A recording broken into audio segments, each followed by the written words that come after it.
Okay, I think we'll get started. It's a couple minutes past 3. Good afternoon, everyone. My name's Sachin. I am a Major Accounts Manager and Applications Engineer here at CREAT3D. We are going to run through a bit about Markforged and their digital forge. So I've got a short presentation here, and then I'm going to jump straight into Eiger, which is their software, and run you guys through everything you need to know about Markforged and their software.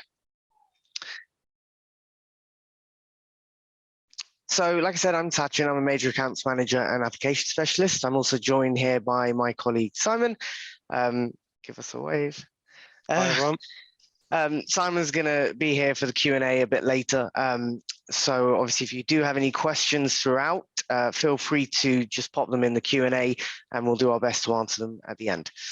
So before I get started, just a bit of background on us, on CREAT3D. So we're an additive manufacturing solutions provider, which basically means we work with a whole host of companies, mainly in the manufacturing and engineering sector, helping them to solve engineering challenges with 3D printing, with additive manufacturing. And what that means is we essentially work from end to end. So we support on a consultative basis. We work with customers to understand what their challenges are and what types of 3D printing technologies can actually support with solving those challenges, all the way through to supporting with training, installation, and then ongoing technical support. Obviously, things like support from myself as an application engineer. So we support you right the way through, as well as ongoing technical issues, and then building on that as well. So finding new applications, helping with installing technology across different sites within the UK. So yeah, just a bit about what we're covering today. So we're going to be focusing on the Markforged 3D printer range, which are the printers behind me. A bit about their digital forge, which is essentially their software and their everything that surrounds the printer. We're going to go into a bit about embedding, marking parts, and we're also going to be talking about Blacksmith, which is a functionality on the Markforged X7, which you can see on your screen there. It's printing at the moment. And Blacksmith is essentially in-process scanning and inspection on the 3D printer. So I'm going to run you guys through that to give you a bit of an insight into how that works and what sort of benefits that has to your additive manufacturing workflow. And then obviously we've got a Q&A at the end. Like I said, drop any questions you have into the Q&A section, and then we'll talk a bit about how we're going to follow up and how you can get in touch. Brilliant. So I'm going to just jump into Eiger software now.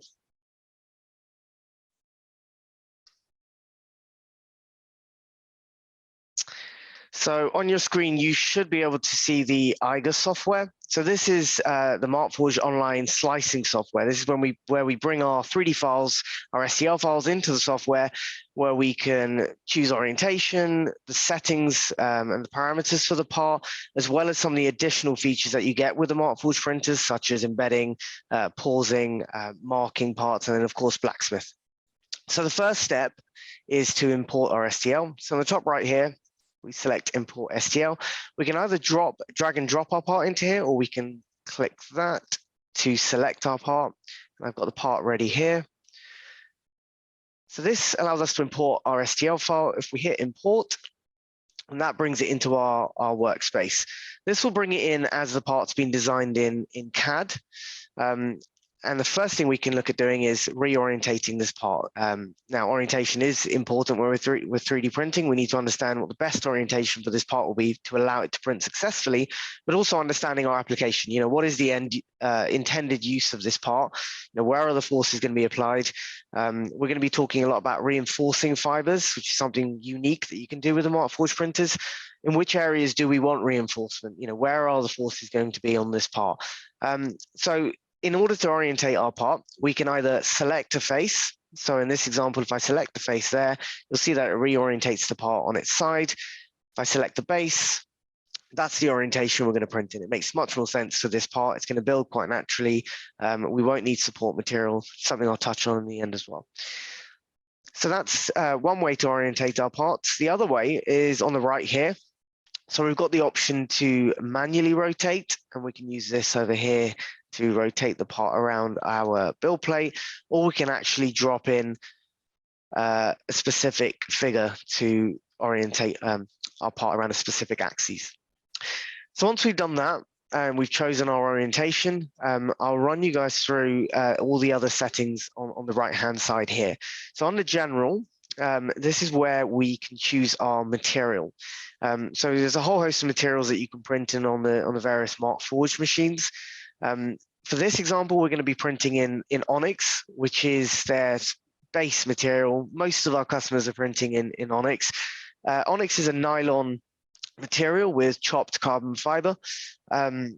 It holds really good strength properties, and all in all, most of our customers find that it's good enough for most of the things that they're doing, whether it's jigs, fixtures, tooling, or end-use parts. But also, as we'll talk about in a bit, we've got the option to reinforce our parts for even more strength. So yeah, that's Onyx. We also have other variants of the Onyx material, which are newly released and run on the X7 machine. There's Onyx FR and Onyx FRA. These are both flame resistant, so V0 rated self-extinguishing materials.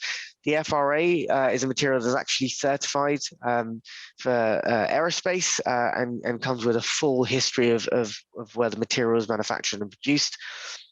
You've then got Onyx ESD, which again is a blend of Onyx for electrostatic discharge safe applications. There's then a new material that Markforged have recently launched in the last 2 to 3 weeks, Precise PLA. PLA is a material that's been around in 3D printing for a long time, but Markforged have recently developed their own version. And it's really good to see because Onyx is a great material. Everyone loves to print with it. But for iterative work and for prototyping, PLA does the job. And sometimes Onyx can be a bit overkill if you're just iterating and you're just doing some basic prototyping. So you now have the option to print in PLA, which is a cheaper material to print with. Also comes in a host of different colors.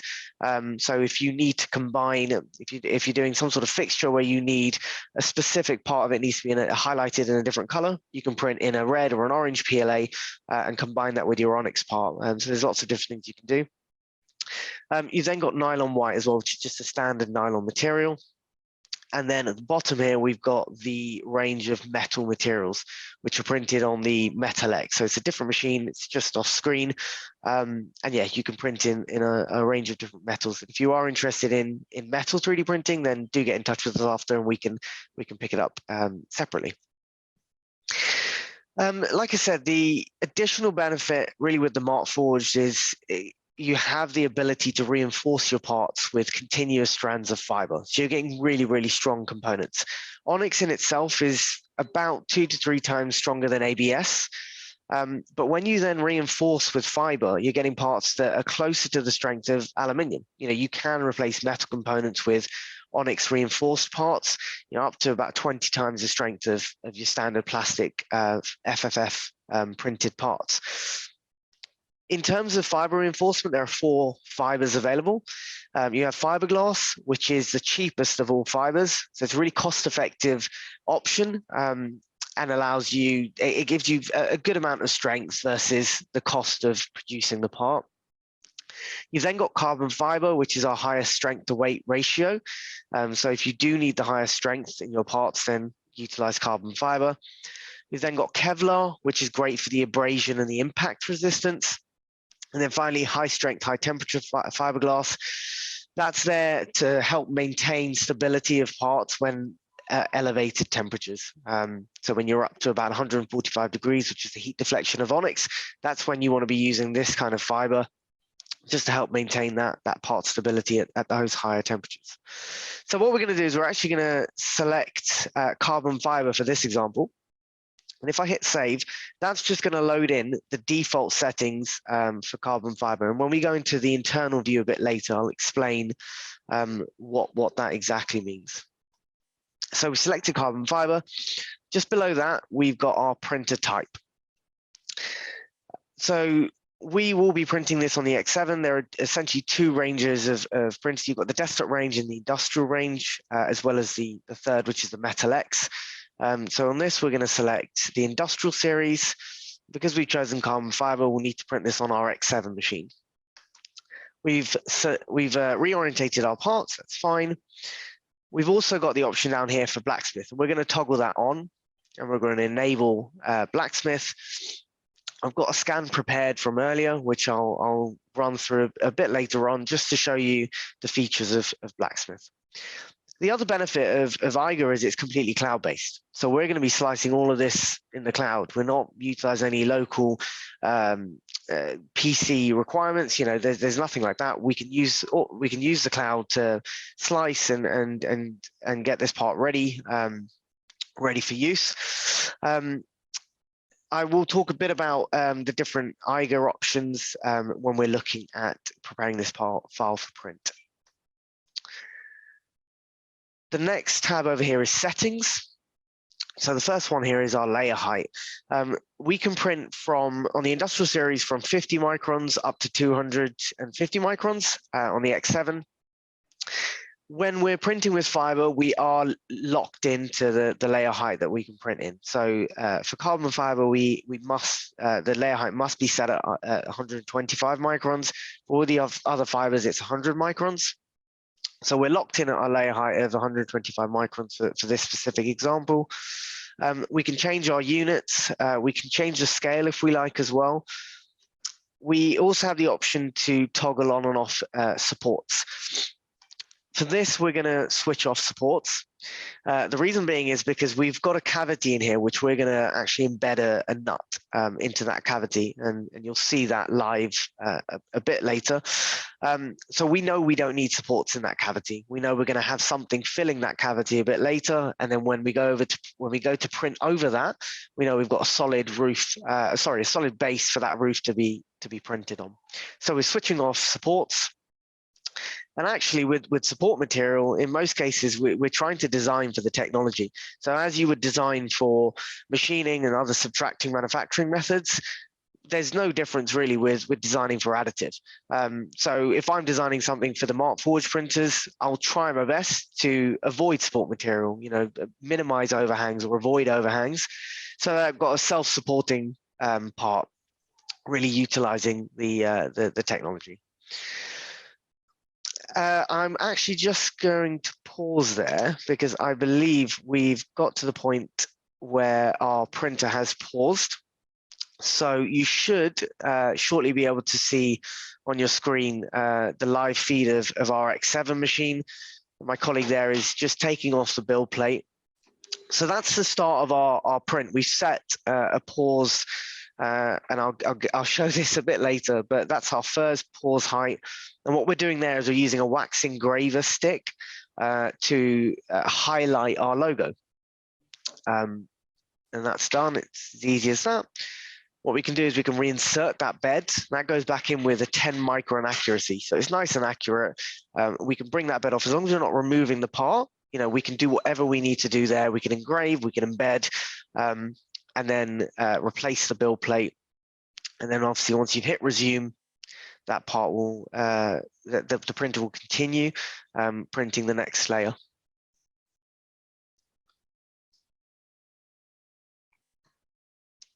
So we'll let that get started, and I will just jump back into where we were in Eiger. Cool. So you should now see the software again. So we've turned off supports. We also have the option to expand thin features. If there are thin features in your part, again, ideally we're designing for the technology, but if you can't get around that, then the software is quite clever. It will expand those features to know that we can actually physically print them. We can use a brim. So if we're printing tall, thin objects, we can use a brim, which is essentially a layer of material that surrounds your part, that just holds it in place and gives it a bit more stability.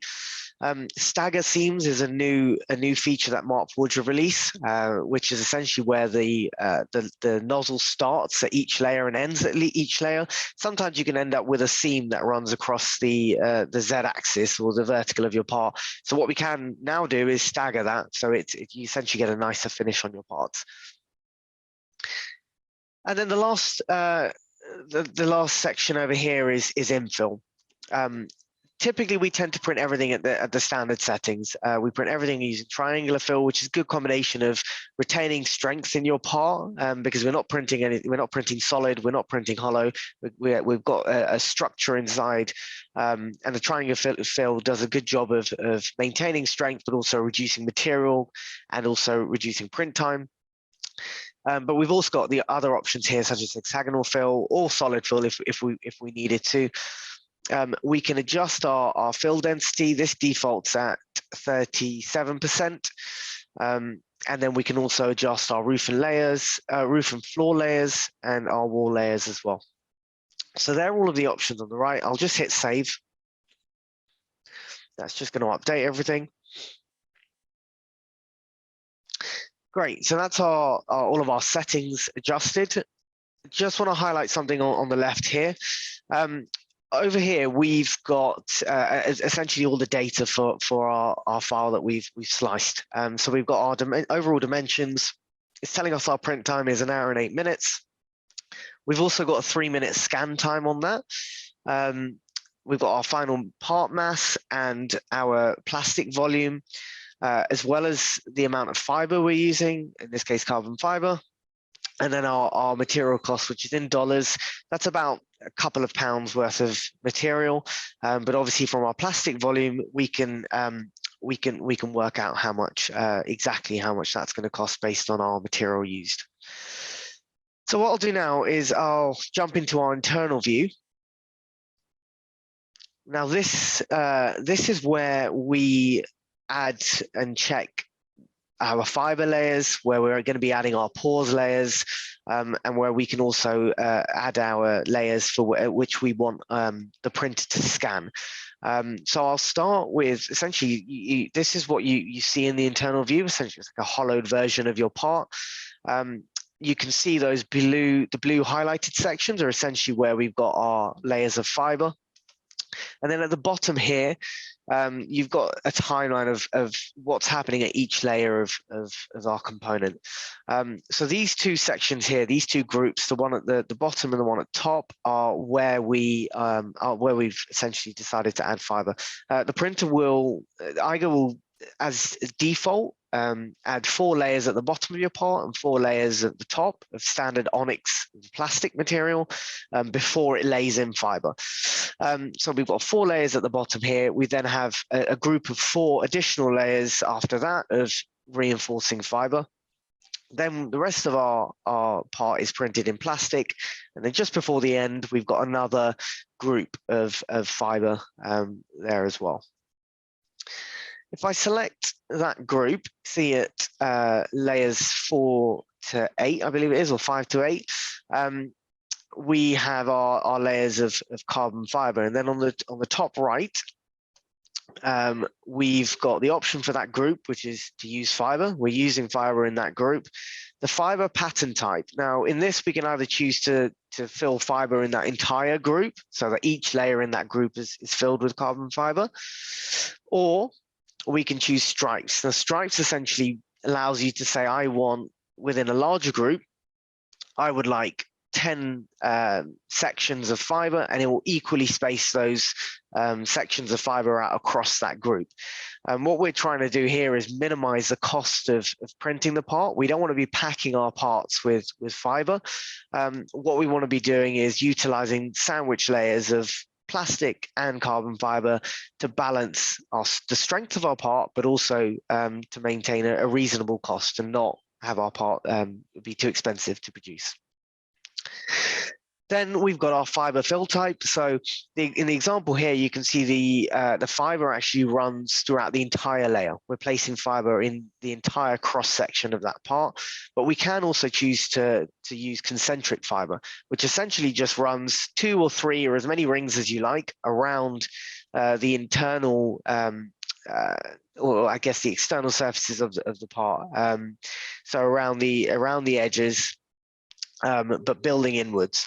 We're going to leave that as isotropic, and then as well as within isotropic, you can see we've got the rings of concentric around our part. We can increase that up to as much as we like. It will just continue to increase and build inwards into the part. So there is a limit on how many fiber rings you can use. We've also got the start rotation percent and the fiber angle. So this essentially means we can change each layer where the fiber starts, at what angle that fiber starts, and then how it continues throughout the part. And as default, that will go in 45-degree increments. what I'll do is I'll go into 2D view, and that will make a bit more sense here. So you can see if we go to layer 5, our start rotation is essentially at 0%. So we're starting at 0, or at 0 degrees, I should say. And then after that, our next layer prints at 45, then at 90, and that continues on. Right. What I will do now that I'm in 2D view is show you how to set a pause height.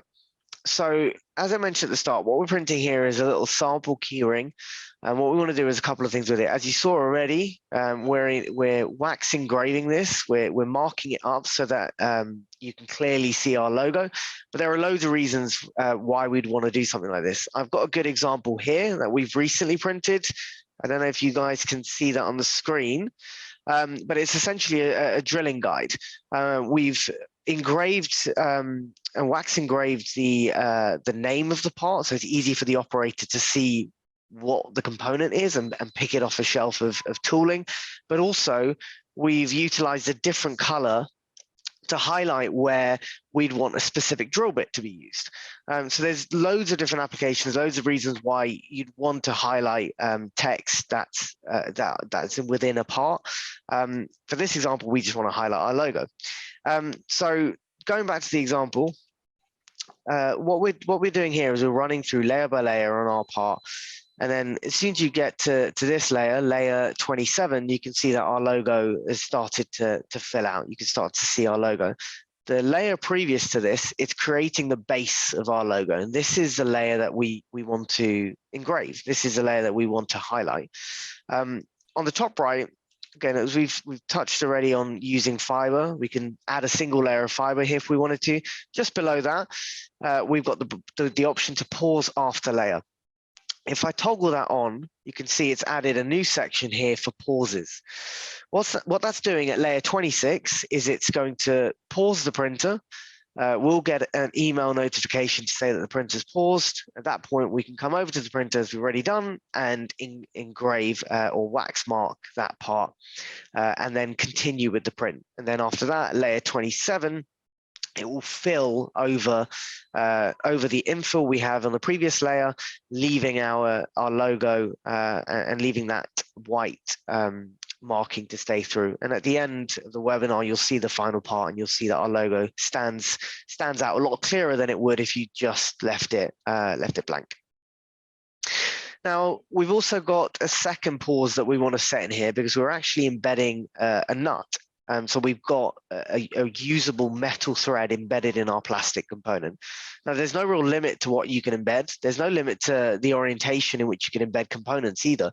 So we have customers that are embedding nuts, bolts, RFID tags, a whole host of things, as well as other off-the-shelf components. So steel dowels and steel rods for further reinforcement and strengthening of your parts.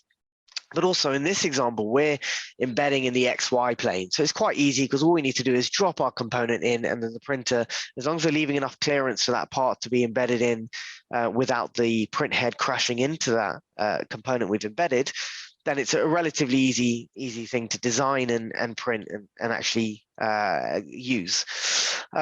But with some clever design changes and clever designability, you can actually embed in any orientation. You can embed in the vertical, in the Z plane, but also at angles. It just takes a bit of design thinking and some testing. So back to where we want to set our second pause, you'll see here that we've got our cavity, which is shaped and measured off the nut that we're embedding. And then you'll see at layer 44, that's when our cavity starts to get closed and we're capturing that component in place. So again, as before, we want to set a pause after layer on layer 43.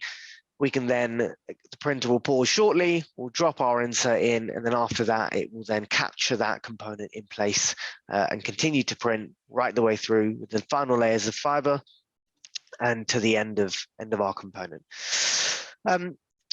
Finally, before I get out of this screen, we can also decide to set specific layers in which we want the printer to stop and scan the part on the bed. So like I said, with the X7, you have access to Blacksmith. which is essentially in process inspection. So there's a laser that's fitted onto the print head of the printer. What this will do is this will scan your part during the printing process, following which you've got essentially a point cloud of data of the accuracy or how that part's printed and how accurate it is to your original STL. This also allows you to download a PDF report as well, and I'll show you guys that in a bit. But to scan after layer, we just toggle it a bit like pausing after layer. That's all we need to do, and then we know at layer 20, the printer's going to pause for a minute. It's going to scan the part, and then we've got that data after. If that's if that's a section of the part where we have specific tight tolerance, or we do need that section to be scanned for an operator, or for it to then be passed on to a quality control team after, then we can set that layer to be scanned. And for example, I can put one here as well. So that's a couple of layers where we decided to scan the part. So I'm just going to save that through.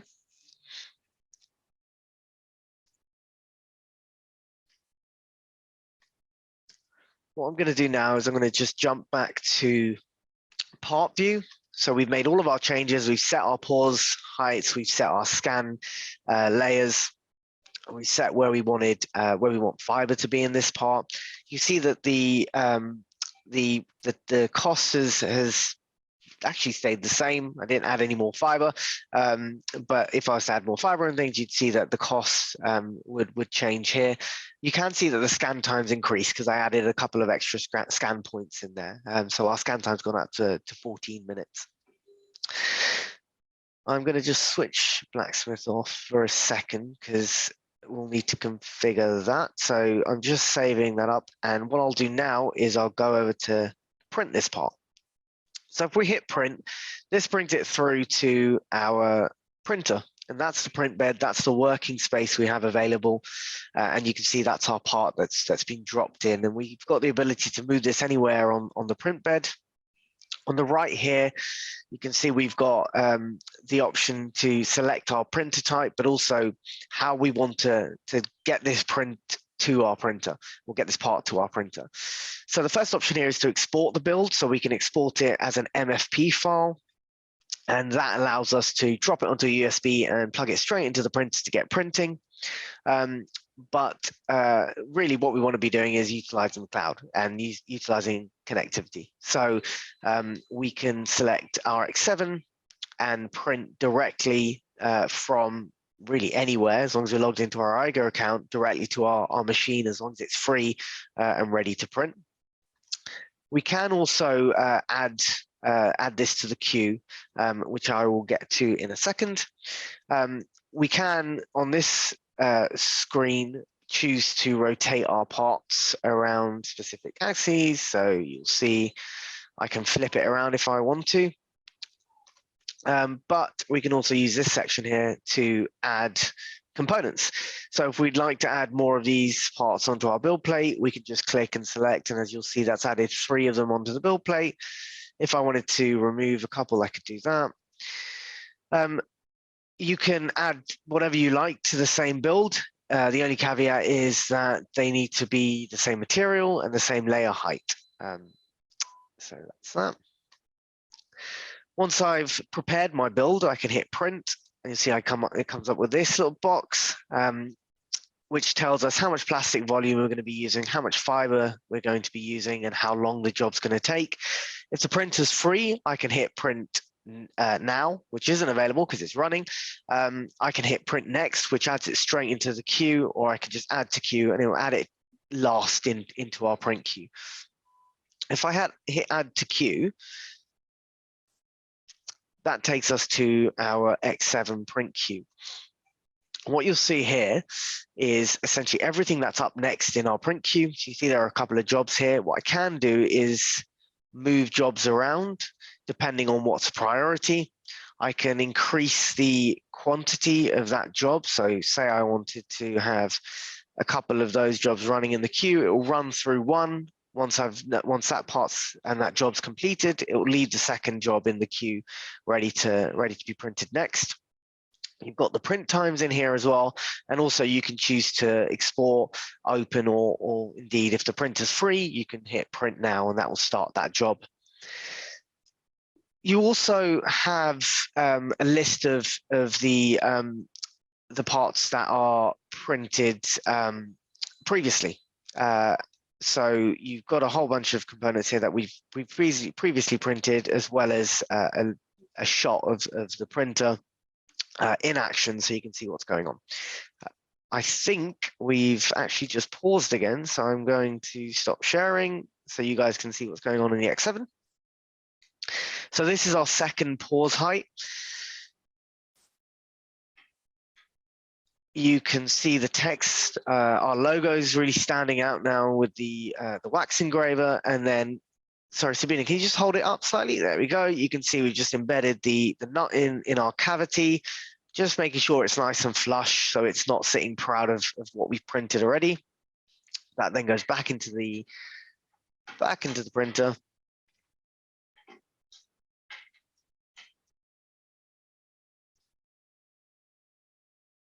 And we can resume that print. The next layer, as we know, is going to capture that nut in place, so we've got a nice secure component embedded.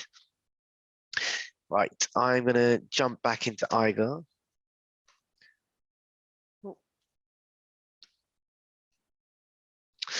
Cool. So yeah, as I was saying, you've got all of the past prints in here as well. You can rate the print. You know, most of the prints on Markforged are 5-star, but you know, if you do run into problems, you can rate the print, and then you've got a kind of a history of what's gone well and what hasn't. And a lot of this data is all fed back to Markforged, which is really useful for that kind of continuous improvement for them to create potentially better machines. One thing to mention is the connectivity and cloud with Eiger. So really one of the benefits is that you can use Eiger and connect to any printer, really, as long as it's on your organization. So you can see we've got a few printers on our organization here. If these are on and free, I can print to these printers, whether I'm using Eiger at home or in the office or wherever I am. And that's really one of the biggest benefits of using software like Eiger, is that it's something that you can deploy globally. So we have customers that have essentially set up Markforged 3D printers in sites across the world, where they have UK design teams that are based here, and then essentially they work on manufacturing sites here that are replicated and do very similar things across the world. What they do is they develop all of the spare parts needed for machinery that's used globally, or jigs and fixtures and tooling that they know that the UK use, as well as India, as well as China, and all the other sites that they operate in. And because they've got that consistency of the same technology on every site across the world, what the UK team are able to do is push files out to operators on the production line locally, so that in places like India, in places like China, wherever they're operating, those operators can print the exact part that the UK team are printing here, and have those spare parts in their hands within hours, within a couple of days. Much shorter lead time, no need to ship components halfway across the world. You're just printing locally and on demand. Cool. So I'm just conscious of time, so I'm going to jump onto Blacksmith, and then I think we are ready for the Q&A. So like I said, Blacksmith is a feature on the X7 3D printer. It's an in-process inspection. Excuse me. What this does is it essentially scans your part throughout the print process.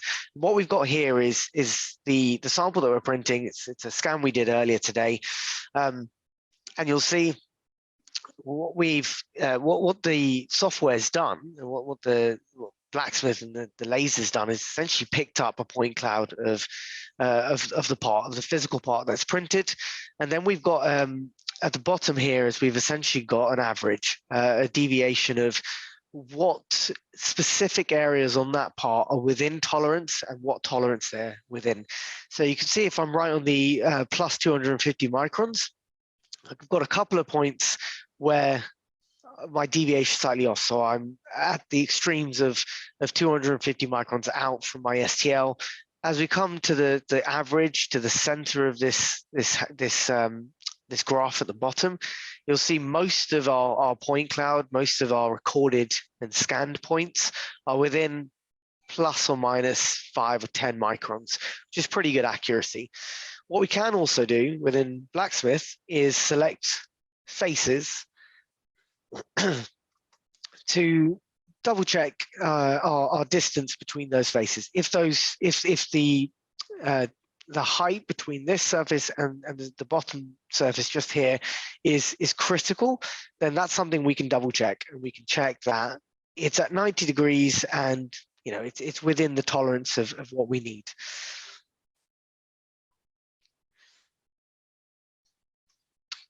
One of the other benefits of Blacksmith is the ability to produce a report from this data. So what this does is it not only creates a scan and allows you to check whether this part's in tolerance, but allows you to then pass this component over to the quality control team, or even the team that are going to be using this part and getting it fitted and putting it into an assembly and using the component. If they need to check that off, it saves a whole stage of measurement simply by actually doing that measurement process during the printing process. And then you've got a report here which gives you the basic data in terms of what the material, what the part was printed in, the fill density, the layer height, and then also a bit about how far it deviates away from our original STL. How close are we within tolerance of our STL, and is this part going to pass? Is it going to be something that we can use? Or do we need to look at reprinting or making adjustments? Again, as I mentioned before, all of this data is also fed back into Markforged. So it's, as well as being useful for you as a user and as a business, it's something that Markforged pick up and they work on, and they work on tweaking, essentially making the machine better and more accurate, so that we get closer to this plus or minus 5 microns. Great. Okay. Well, thanks everyone for joining. I hope you found that useful. We'll obviously be in touch with everyone with a recording and our contact details, and again, sample prints. If you'd like to know more, just let us know. There's also, we have the option to, there's a free trial essentially for Eiger. So if you want to download a free trial to Eiger, we can send you over a link. It allows you to do everything that I've just done, to drop your own STLs in, to slice them, to get an idea of how to reinforce and how much a part's going to cost if you had a Markforged machine. So yeah, feel free to get in touch. Awesome. Thanks, everyone. Brilliant. Thank you.